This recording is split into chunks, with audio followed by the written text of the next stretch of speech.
Hello friends, welcome back to my YouTube channel Manavik coaching centre.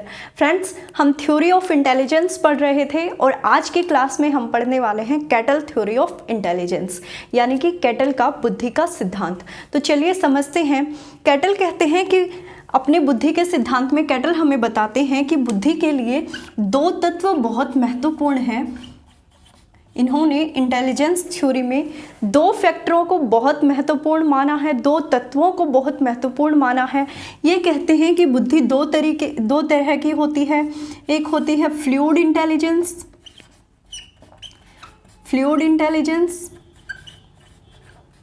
दूसरा तत्व इन्होंने बताया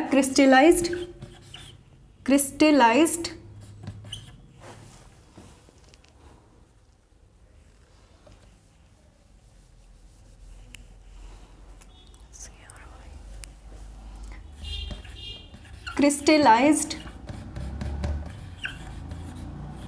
इंटेलिजेंस। कैटल कहते हैं कि बुद्धि जो है हमारी जो बुद्धि होती है उसमें दो तत्व महत्वपूर्ण होते हैं।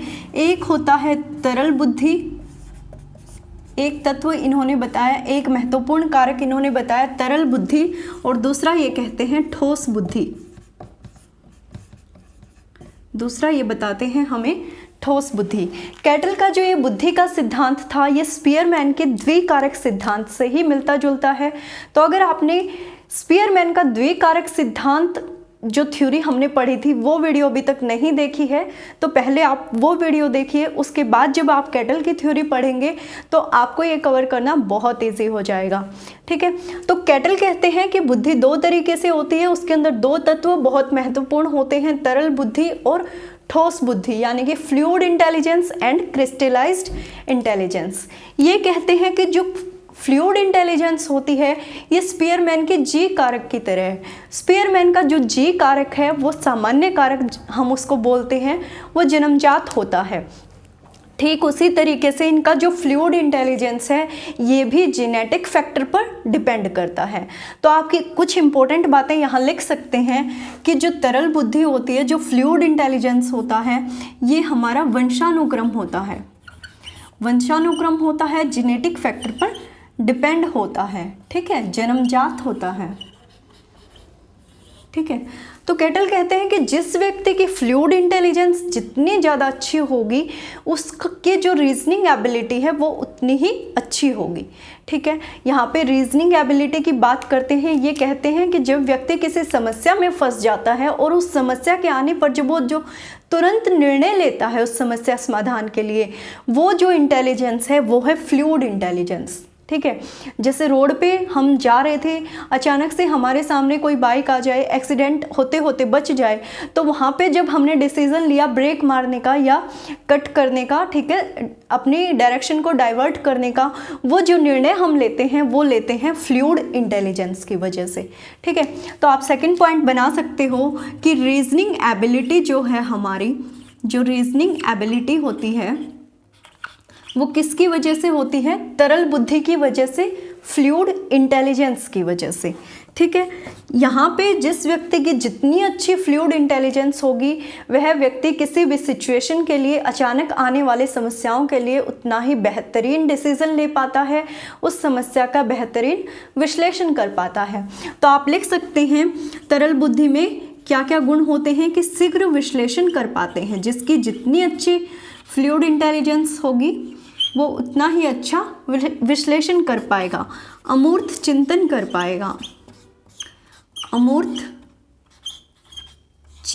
पाएगा।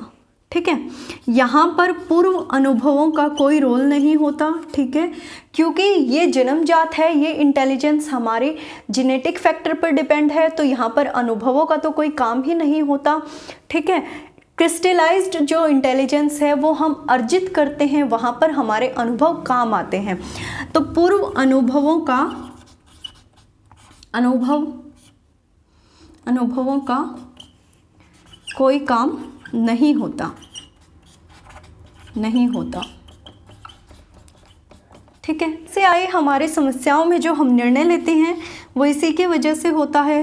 तो नवीन समस्याओं में ये उपयोगी माना जाता है। नवीन समस्याओं में उपयोगी। ठीक है, और जो हमारे फ्लूइड इंटेलिजेंस होती है, यहाँ पे लिख सकते हो आप कि इसका विकास किशोरावस्था तक तेजी से होता है। विकास जो है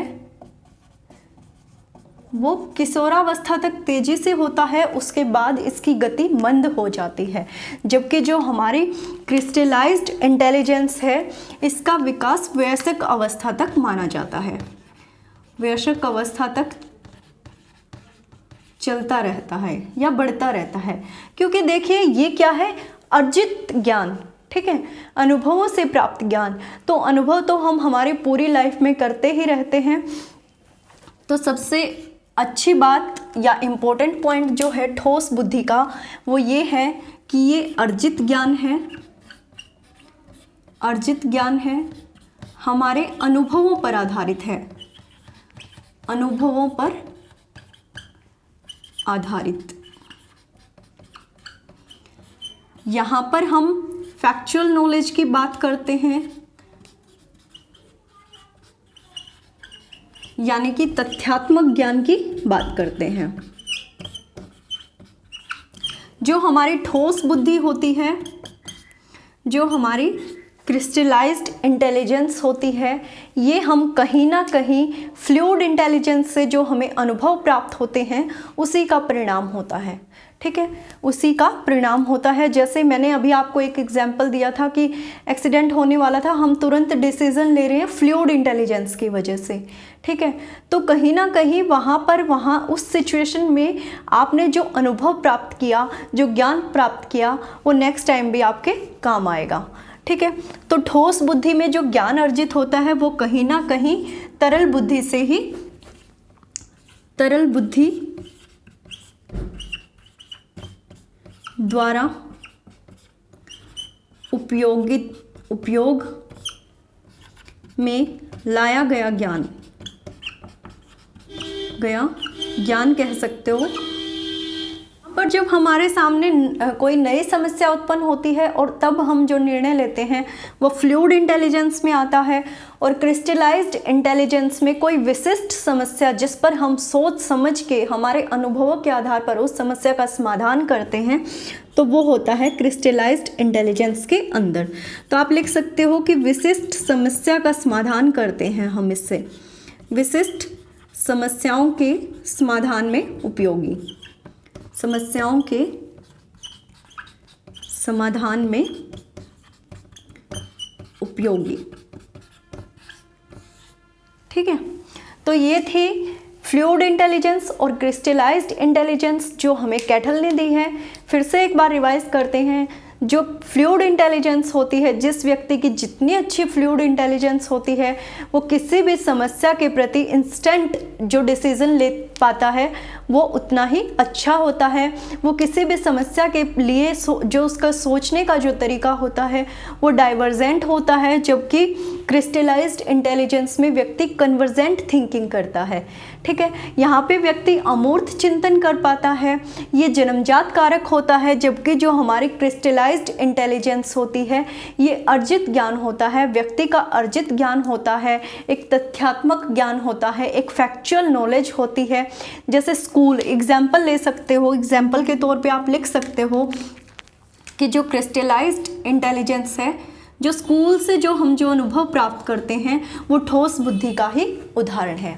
ठीक है, तो आज हमने पढ़ा कैटल का बुद्धि का सिद्ध। आशा है आज का वीडियो आपको पसंद आया होगा। अगर आपको वीडियो पसंद आया है तो वीडियो को लाइक, शेयर और सब्सक्राइब ज़रूर कर दीजिएगा।